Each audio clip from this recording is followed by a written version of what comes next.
নমস্কার বন্ধুরা, education culture YouTube চ্যানেলে তোমাদের স্বাগতম। তো তোমরা যারা 2025-26 শিক্ষাবর্ষে ডিপ্লোমা ইন ইঞ্জিনিয়ারিং এবং টেকনোলজিতে ফার্স্ট ইয়ার ফার্স্ট সেমিস্টারে অ্যাডমিশান নিতে চাইছো, তো আজকের এই ভিডিওতে তোমাদের ফার্স্ট ইয়ারের অ্যাডমিশনের জন্য 5টা গুরুত্বপূর্ণ কথা বা তথ্য আমি তোমাদের সাথে শেয়ার করব।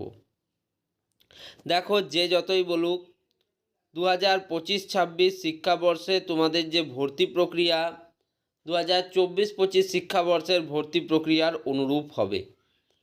অন্যান্য বছরের মতো এবছরও কিন্তু তোমাদের অনলাইন মাধ্যমে ভর্তি প্রক্রিয়া সংগঠিত হবে এবং তার জন্য একটা নির্দিষ্ট সময়ে তোমাদের অনলাইন ফর্ম ফিল আপ শুরু হবে এবং তার পরবর্তী ধাপ অর্থাৎ মেরিট লিস্ট তৈরি থেকে শুরু করে কাউন্সেলিং প্রক্রিয়া পর্যন্ত সংগঠিত হবে। আশা করি এই জিনিসটা তোমাদের মধ্যে কিন্তু অসুবিধার সৃষ্টি করবে না। যে 5টি কথা আমি বলবো তোমাদের সাথে, তার প্রথম কথাটা এবং প্রথম ইম্পর্টেন্ট তথ্যটা হচ্ছে তোমাদের application form fill up related. দেখো, অ্যাপ্লিকেশন ফর্ম ফিল আপ যবেই শুরু হোক, বেশিরভাগ স্টুডেন্টের অ্যাপ্লিকেশন ফর্ম ফিল আপের সময় ভুল যেটা হয় সেটা হচ্ছে যে তোমাদের নিজস্ব যে ডেটা, পার্সোনাল ইনফরমেশান এবং এডুকেশনাল ইনফরমেশান এবং কমিউনিকেশান যে ইনফরমেশান তার মধ্যে, যেমন ধরো মেন বর্তমান সময়ে সবথেকে ইম্পর্ট্যান্ট একটা কার্ড হচ্ছে আধার কার্ড। তাই তোমাদের যে এক্সামিনেশন তোমরা যে ভর্তি হচ্ছ তাতে তোমাদের অবশ্যই তোমাদের কিন্তু যাতে আধার কার্ড নাম্বার ঠিক থাকে সেটা দেখতেই হবে। দ্বিতীয় জিনিস হচ্ছে নাম। বিভিন্ন স্টুডেন্টের নামের কিন্তু বিভিন্ন বানান হয় এবং এই বানান নিয়ে বিভিন্ন সময় সতর্কতা দেখা গেছে যে ভুল হয়েছে স্টুডেন্টদের। কারো নাম অভয় হতে পারে, ঠিক আছে, ABHAY, ABHOY, এরকম বিভিন্ন নাম থাকে। ঠিক আছে, আমার নামের ক্ষেত্রেই হয়তো দেখো স্বরূপ রয়েছে, তো SARUP হতে পারে, SWARUP হতে পারে। ঠিক আছে, তো সেরকম ক্ষেত্রে নামের সময় অনেক ভুল আমরা দেখেছি, আগের বছরগুলোতে আমি দেখেছি, তাই তোমাদের সাথে শেয়ার করছি। তার কারণ দেখো, আমরা যখন নাম টাইপ করি আমাদের এখন একটা কি অভ্যাস হয়ে গেছে, আমরা কিন্তু যে কোনো কিছু টাইপ করার সময় গুগলে তোমরা দেখবে যে উপরে আমাদের কারেক্ট যে নামটা বা কারেক্ট যেটা সেটা কিন্তু চলে আসে, তো আমরা সেটাকে ক্লিক করে দিয়ে দিই। হ্যাঁ, ঠিক আছে, তো সেক্ষেত্রে তোমার নামের সময়ও এরকম সমস্যাটা দেখা যেতে পারে। নাম এবং সারনেম অর্থাৎ টাইটেল যাতে কোনো মতেই ভুল না হয় এবং সেই নামটা তোমার অবশ্যই যে সরকারি ডকুমেন্ট এবং তোমার অ্যাডমিট কার্ডে ভ্যালিড হতে হবে, একই থাকতে হবে। ঠিক আছে, তাহলে আধার কার্ড বললাম, নাম বললাম। এর পরের বিষয়টা হচ্ছে কমিউনিকেশানের নাম্বার এবং মেল আইডি, এই দুটোকে তোমাদের রাখতে হবে। বর্তমান সময়ে তোমরা জানো যে তোমাদের কিন্তু রিচার্জ শেষ হয়ে গেলে কিন্তু মোবাইলের কার্যকারিতা হারিয়ে যায়। সেক্ষেত্রে তোমরা যে নাম্বারটি দেবে, যে মোবাইল নাম্বারটি দেবে সেটা যেন চলমান থাকে সেটা দেখার দায়িত্ব তোমাদের। এবং মেল আইডি অবশ্যই নিজেদের কিন্তু যে মেল আইডিটা দেবে যেটাতে তোমরা রেগুলার মেসেজ চেক করো এরকম মেল আইডি দেবে, এমন মেল আইডি দিয়ে দেবে না যেটা তোমরা কোনো দিন খুলেই দেখোনি। ওকে, তো এই জিনিসগুলোতে সবার প্রথমেই আমি সতর্ক থাকার বলি অ্যাপ্লিকেশন ফর্ম ফিল আপের সময়। দ্বিতীয় জিনিস হচ্ছে পেমেন্ট স্ট্যাটাস। পেমেন্টের সময় তোমরা কি করো, পেমেন্টের সময় তোমরা তাড়াহুড়োতে ডেবিট কার্ডের থ্রু বা ক্রেডিট কার্ডের থ্রু পেমেন্ট করো, যদিও এগুলো কিন্তু একটা মাধ্যম পেমেন্ট করার, তবে রুপে ডেবিট কার্ডে কিন্তু আগের বছর অর্থাৎ 2024-25 এবং 2023-24 শিক্ষাবর্ষে প্রচুর প্রবলেম ফেস করতে হয়েছে স্টুডেন্টদের। সেক্ষেত্রে আমি বলি ইউপিআইয়ের কিউআর কোড স্ক্যানের মাধ্যমে পেমেন্ট করলে তোমার রেডি হওয়ার অর্থাৎ পেমেন্ট তোমার সাকসেসফুল হওয়ার সম্ভাবনা সবথেকে বেশি।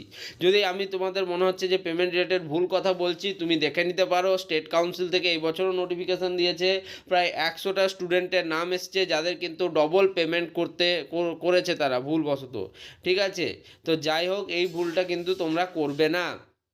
তৃতীয় জিনিস বলবো, দেখো তোমরা যদি ভেবে থাকো যে diploma in engineering and technology খুবই সহজ, আমরা প্রত্যেকে পরীক্ষায় পাস করে যাব, একদম ইজি, এর সাথে আমরা কিন্তু অন্যান্য গ্র্যাজুয়েশন কোর্স করব বা বিভিন্ন চিন্তা নিয়ে তুমি যদি আসো সেক্ষেত্রে কিন্তু তোমার সাপ্লি বা ব্যাক পাওয়ার সম্ভাবনা সব থেকে বেশি।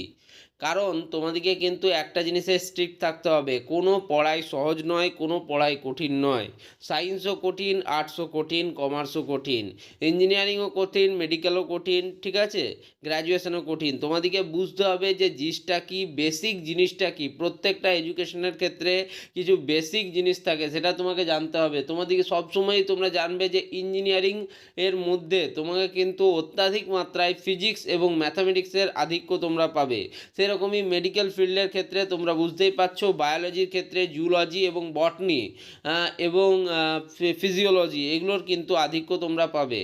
একইভাবে তোমরা যদি বেঙ্গলি গ্র্যাজুয়েশন করো, সেক্ষেত্রে তোমরা যে সাহিত্যের ইতিহাস যেটা থাকছে তার তোমরা কিন্তু একটা জিস্ট পাবে, তোমরা সেখানে ভাষা, ছন্দ, অলঙ্কার পাবে, ঠিক আছে। সেই রকমই প্রত্যেক ক্ষেত্রে প্রত্যেকটা পড়ার কিছু কিন্তু আসল বেসিক্স রয়েছে এবং যার উপর ভিত্তি করে পড়াটা হচ্ছে।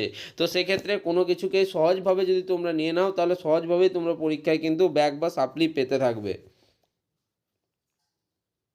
নেক্সট চতুর্থ পয়েন্ট নিয়ে আমি কথা বলছি। চতুর্থ পয়েন্টটা হচ্ছে ক্রাইটেরিয়া। সবার প্রথমেই তোমাদের ভুল ধারণাটার অবসান ঘটিয়ে দিই। যে কোনো স্টুডেন্ট যে মাধ্যমিক পরীক্ষায় পাস করেছে, বর্তমানে কোনো পার্সেন্টেজ মানে কোথাও উল্লেখ করা নেই, পাস আউট করেছে এমন স্টুডেন্ট তারা কিন্তু তোমার জেক্সপো এবং জেক্সপোর জন্য কিন্তু এলিজিবেল, অর্থাৎ ডিপ্লোমার ফার্স্ট ইয়ার ফার্স্ট সেমিস্টারে অ্যাডমিশনের জন্য এলিজিবেল। তুমি উচ্চ মাধ্যমিক পাস করেও ডিপ্লোমার ফার্স্ট ইয়ার অ্যাডমিশন নিতে পারো, তুমি গ্র্যাজুয়েশন পাস করেও ফার্স্ট ইয়ারে অ্যাডমিশন নিতে পারো, পোস্ট গ্র্যাজুয়েশন পাস করেও ফার্স্ট ইয়ারে অ্যাডমিশন নিতে পারো। তবে তোমাকে মাধ্যমিক পাস আউট ক্যান্ডিডেট হতে হবে, অথবা 2025 সালে তুমি মাধ্যমিক এক্সামিনেশান দিচ্ছ এরকম ক্যান্ডিডেট তোমাকে হতে হবে। অলরেডি কিন্তু মাধ্যমিক পরীক্ষা কমপ্লিট হয়ে গেছে, সেহেতু তোমরা কিন্তু এক্সাম দিয়ে ফেলেছো। তাহলে বলে দিলাম তোমাদের যে ভুল ধারণাগুলো, যে দাদা আমি ক্লাস 12 পাস করে কি ডিপ্লোমা অ্যাডমিশান নিতে পারবো বা গ্র্যাজুয়েশন পাস করে পারবো, এই ধারণাটার অবসান আশা করি তোমাদের হয়ে গেছে। এরপর আমি যে নেক্সট যে টপিকটাতে কথা বলবো সেটা হচ্ছে যে তোমাদের কাউন্সিলিং প্রক্রিয়া। দেখো, কাউন্সিলিং নিয়ে অনেকের অনেক বিষয় থাকে, অনেক প্রশ্ন থাকে, বারবার তোমরা সেই প্রশ্নগুলো করো, ঠিক আছে। তো কাউন্সিলিং নিয়ে কিন্তু আমার অলরেডি একটা ভিডিও আমি পাবলিশ করেছি, তোমরা সেটাও দেখতে পারো। দেখো, তোমাদের কিন্তু যে ট্রেড ওয়াইজ পড়ার যদি আমি কথা বলি, তোমাদের ট্রেড ওয়াইজ পড়া অর্থাৎ civil, mechanical, electrical, metallurgy, animation, graphics, agriculture, architecture, automobile, chemical, civil, communication, computer science, এই যে ট্রেডগুলো, এই ট্রেডের পড়া তোমাদের শুরু হয় সেকেন্ড ইয়ার থেকে। ফার্স্ট ইয়ারে বেসিক প্রত্যেকের কিন্তু সিলেবাস একই থাকে, এবং ফার্স্ট সেমিস্টারের যদি আমি বলি, তাহলে সেখানে তোমাদের applied physics 1, applied chemistry, mathematics 1, communication skills in English lab, engineering, graphics, workshop practice, এগুলো কিন্তু তোমাদের প্রত্যেককেই করতে হবে। তো আশা করি আমি তোমাদের আজকের যে ভিডিওতে যে 5টা তথ্য বললাম, সেগুলো কিন্তু তোমাদের জীবনে কাজে লাগবে প্রচুর, এবং কাউন্সিলিংয়ের ক্ষেত্রেও কিন্তু প্রচুর তোমাদের কাজে লাগবে। ওকে, তো এই ভিডিওটা তাহলে এখানেই শেষ করছি। ধন্যবাদ।